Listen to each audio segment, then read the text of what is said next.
We are in front of another of the stately homes of Coyoacán and the Barrio de Santa Catarina. Built in the 1780s by Don Juan de Luna Celis, it had a double function: to serve as a house for his family and workers, as well as a mill and a small paper factory. Don't forget that during the viceregal era, Coyoacán was an area full of industries and obriajes, so many of the mansions had many more functions than just being homes. This is the case, although at present it is not possible to recognize vestiges of their activities, since the house was renovated in the 20th century.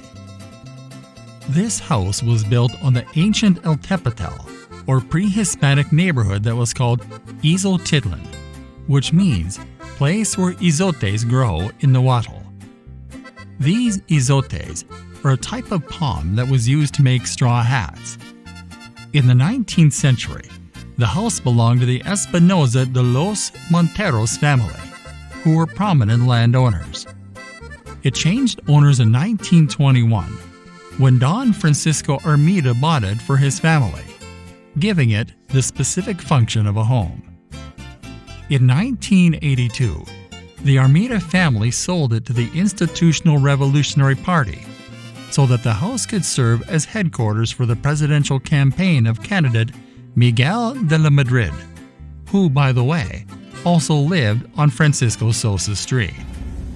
Y desempeñar leal y patrióticamente el cargo de presidente de la República que el pueblo me ha conferido.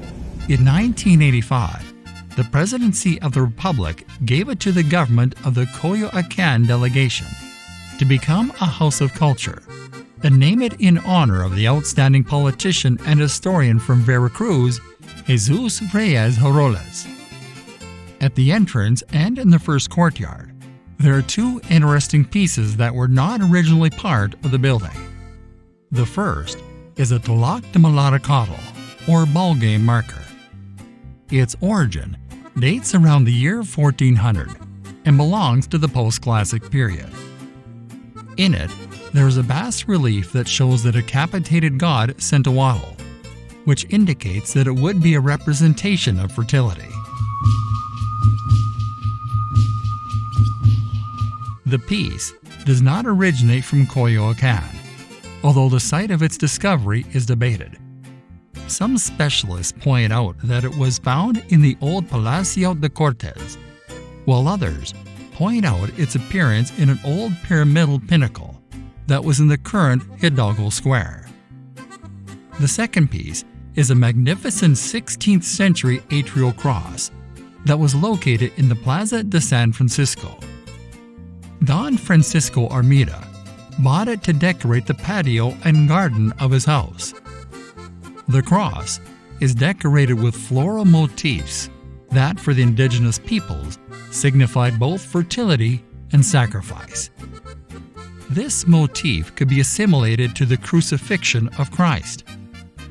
The base is later and indicates the date of 1785, which could be the year in which it was erected in its original location.